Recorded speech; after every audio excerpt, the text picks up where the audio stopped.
بسم الله الرحمن الرحيم. عم يتساءلون عن النبأ العظيم الذي هم فيه مختلفون. كلا سيعلمون ثم كلا سيعلمون. ألم نجعل الأرض مهادا والجبال أوتادا وخلقناكم أزواجا وجعلنا نومكم سباتا وجعلنا الليل لباسا وجعلنا النهار معاشا وبنينا فوقكم سبعا شدادا وجعلنا سراجا وهاجا وأنزلنا من المعصرات ماء ثجاجا لنخرج به حبا ونباتا وجنات ألفافا.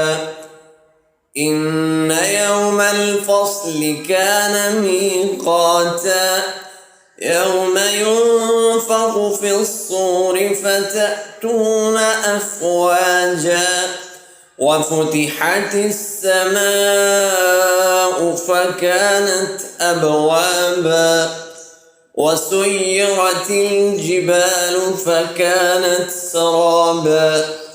إن جهنم كانت مرصادا للطاغين مآبا لابثين فيها أحقابا لا يذوقون فيها بردا ولا شرابا إلا حميما وغساقا جزاء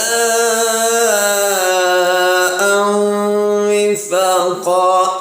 إنهم كانوا لا يرجون حسابا وكذبوا بآياتنا كذابا وكل شيء أحصيناه كتابا فذوقوا فلن نزيدكم إلا عذابا.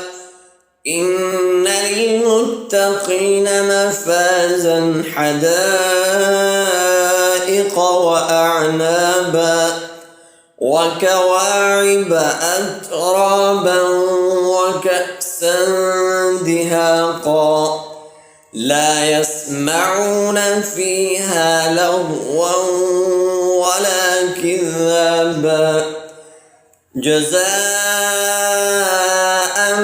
من ربك عطاء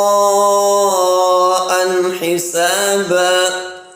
رب السماوات والأرض وما بينهما الرحمن لا يملكون منه خطابا. يوم يقوم الروح والملائكة صفا لا يتكلمون إلا من أذن له الرحمن وقال صوابا.